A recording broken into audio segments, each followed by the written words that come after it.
Hey everyone, if you like me are feeling sad and uncertain about the world, and let's be honest, that feeling's not going to go away for quite some time, then hopefully what I'm about to present gives you a brief moment of joy. On my community tab, I asked if any of you would be interested in some re-uploads from my previous channel, and so far people have said yes. I obviously wouldn't be able to re-upload every video, but I think there are some that are still universal to this day and I think deserve a second chance at life here on YouTube. And all of this was sparked by me missing Lulu Pencil of all people, because I loved that video so much. I loved her. I know a lot of you wrestling fans loved her. If you don't know who she is, oh man, I hope you fall in love with her after this video. Lulu Pencil is the best underdog story in pro wrestling, period, and you can fight me on that, but you're gonna be wrong. So to those of you who have seen this video before,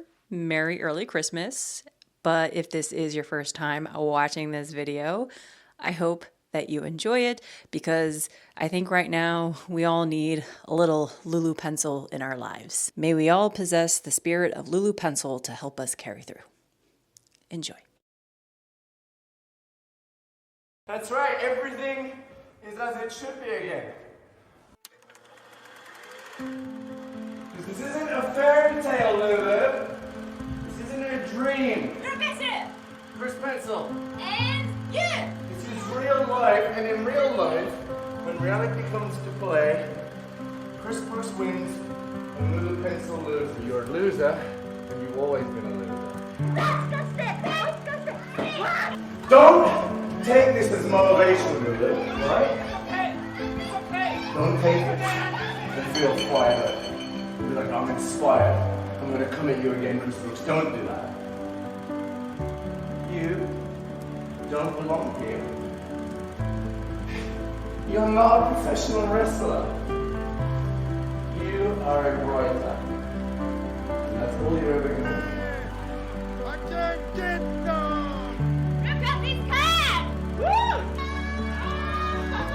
Hello, how are you? Yes, you.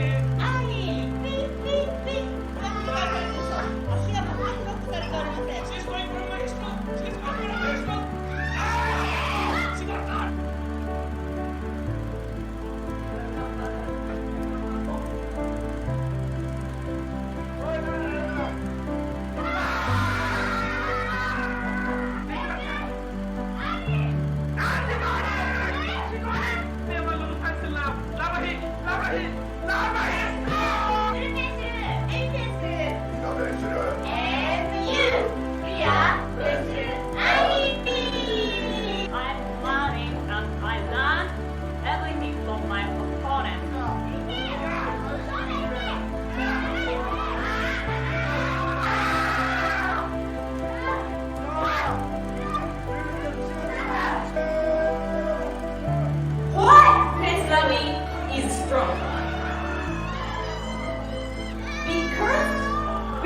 Not go on! Mia! Monsieur! Annie!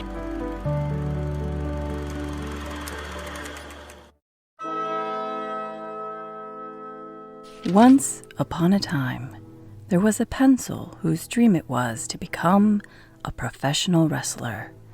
But in order to do that, she had to face a giant.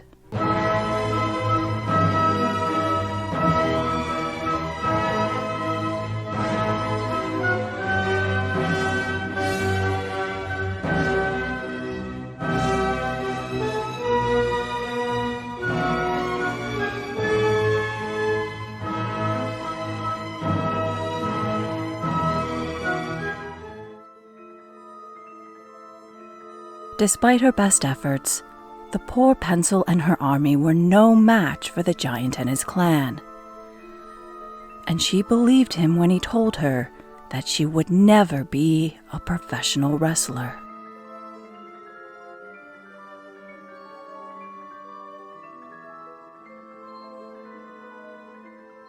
Ah, yes, the saga of Lulu Pencil. Chapter something or other. Emotions were high after the match, with Chris's stinging words echoing throughout ChocoPro. Lulu was a loser, and she wasn't a pro wrestler. Chris scoffed at Emi and Minoru for what he saw as them turned into a joke just to play into the fantasy of Lulu being a wrestler. And while Lulu still believed she was a pro wrestler, she also admitted that what Chris said wasn't wrong. Still, Lulu was determined to continue. After the fallout from episode 120, Lulu and Chris went their separate ways, but their story was far from over. After each season of ChocoPro draws to a close, an award ceremony is held where fans vote on superlatives. For Season 7 MVP, fans voted for Chris, much to the dismay of the ChocoPro gang. But it was Lulu's admittance to voting for Chris's MVP that was the most surprising. Even Pollyanna Aki was like, "Lulu, girl, what are you doing?" He invited Lulu to explain her actions the very next day on livestream. Out of all the nominees, why Chris? It was because Lulu wanted to live vicariously through Chris because she wasn't confident enough to ask people to nominate her for the awards. When it came to her relationship with Chris Brookes, Lulu obviously wanted to prove to him that she was a pro wrestler. With her being so focused on Chris, Aki pointed out that Lulu was actually her own biggest rival, that it's not as much about proving to Chris she's a wrestler, but proving it to herself. Chris Brookes was the physical manifestation of Lulu's insecurity. No matter how many people told her that she was a wrestler, Lulu turned to Chris because he confirmed her insecurity that she wasn't. Just like in a fairy tale, Chris Brookes would be the lesson that Lulu Pencil needed to learn. Chris was the metaphor for Lulu overcoming her self-doubt. While Lulu didn't entirely hate Chris, she was aware that this feud between them needed a conclusion. In episode 124, Lulu partnered with Pollyanna Aki in a tag team match that saw them win via Aki's pin. But after scoring the victory with a beautiful nod to Lulu, he told her that getting the win was just as much her doing. You made this happen. You made that win. Perhaps it was a slight at Chris for saying that Lulu always relied on others to win. After the match, Lulu shared a message with the audience that she wanted to face Chris Brookes one more time, but the match wouldn't be made official until a month later. At Masahiro Takanashi's return show, Emi officially declared that a singles match between Chris Brookes and Lulu Pencil would take place. And Chris wasn't exactly happy about it. Why? Nande? I said Single match? What's the point? Chris said that he didn't want to keep wrestling Lulu and he knew that she would keep trying. So right then and there, he announced that the match would be an Iron Man match to finish their feud once and for all. The match would be slated for July 22nd, 2021. But before we continue, what exactly is an Iron Man match? The Iron Man match, or in this case, Iron Person, is a match where each wrestler tries to get as many pins in a specific allotted time. The time limit for an Iron Man match is either 30 minutes or 60 minutes, with both opponents wrestling for that entire time. Each wrestler attempts to score as many pinfalls as possible and can do so by either pin, submission, or countout. Just like in a regular match. The wrestler with the most pinfalls at the end of the time limit will be declared the winner. Should there be a tie at the end of the time limit, a sudden death overtime may be requested. The time limit for this Iron Man match was set to 30 minutes. But before it took place, Emi Sakura sat down with Chris to talk about his side of the feud with Lulu.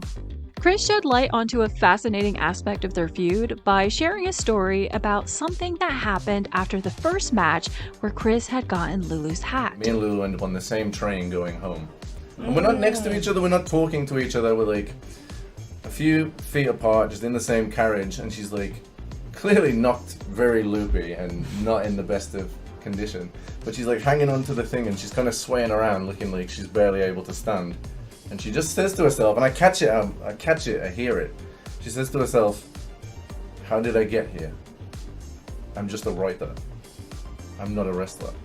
In Chris's words, he likes being nasty to people, but he also considers himself rational.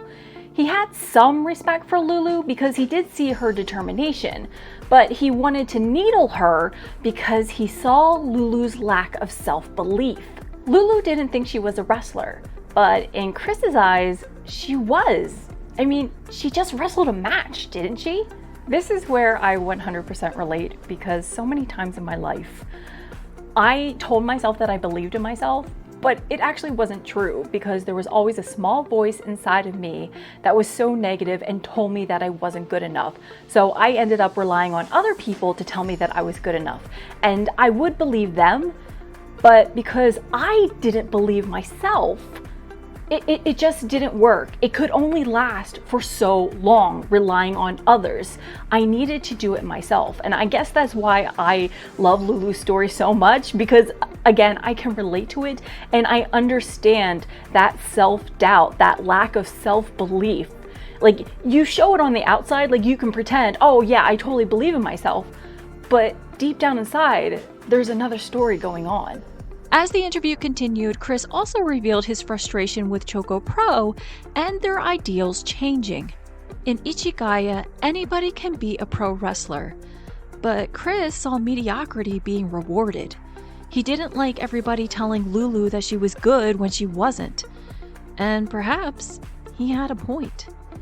If Lulu is always told she's good yet keeps losing, that's only going to encourage her self-doubt. There was a point where Chris believed that Lulu was growing as a wrestler, and that's why he joined Pencil Army. After all, Lulu said that she was inspired by him, but Pencil Army kept losing, and that's why Chris flipped out. To the audience, Lulu was growing little by little. It was a slow process, but improvement was happening. However, to Chris, nothing was happening, nothing was changing, and he was sick of it. And that's why he needed this feud to end once and for all. Within the 30-minute time limit, there are 4 falls, or 4 acts if you will, and each one tells a story. In the first fall, we see Lulu's improvement on full display as she's able to break Chris's holds and reverse moves. Her determination allows her to break Chris's repeated attempt to pin her, and the sneaky tactics she learned from Minoru Fujita come into use. But Chris has no time for games and suplexes her into a table. He pins Lulu and wins the first fall in about 7 minutes. The second fall showcases Chris making Lulu pay. He's not at all nice about how he attacks her, even antagonizing Lulu with the messages fans sent her for support. But still, Lulu keeps fighting, kicking out of attempted pins. So Chris uses ChocoPro against her, body slamming Lulu onto the sponsor sign, wrapping her up in it, and then body slamming 2 ChocoPro members onto her, before Chris quickly gets another pin in about 3 minutes. By Lulu's standards, she started off strong in the match, but being pinned in 3 minutes for the second fall was a sign of trouble. In the third fall, Lulu's hits were visibly weak. Chris continued to torment her, but somehow, Lulu fought back. There was a moment during this fall where Chris held Lulu down for a pin with just his knee, but she managed to kick out. There was something about the way Chris looked at her that had me wondering if this was his way of encouraging Lulu to fight and fight even harder. After all, he saw the determination in her once before. Chris then put Lulu into a submission hold, and it felt like a test, echoing back to the I Quit match where Lulu refused to give up. Sure enough, Lulu reached for the mat and broke the hold. And as if that wasn't enough, Chris started breaking pencils in front of Lulu as a way to rile her up. He told her she was a writer, not a professional wrestler, which upset Lulu enough to grab the pencil from his hand and declare, I'm professionalist. All of this time, Chris was pushing Lulu to believe in herself. He was encouraging her. And boy, did he get quite the thank you for it.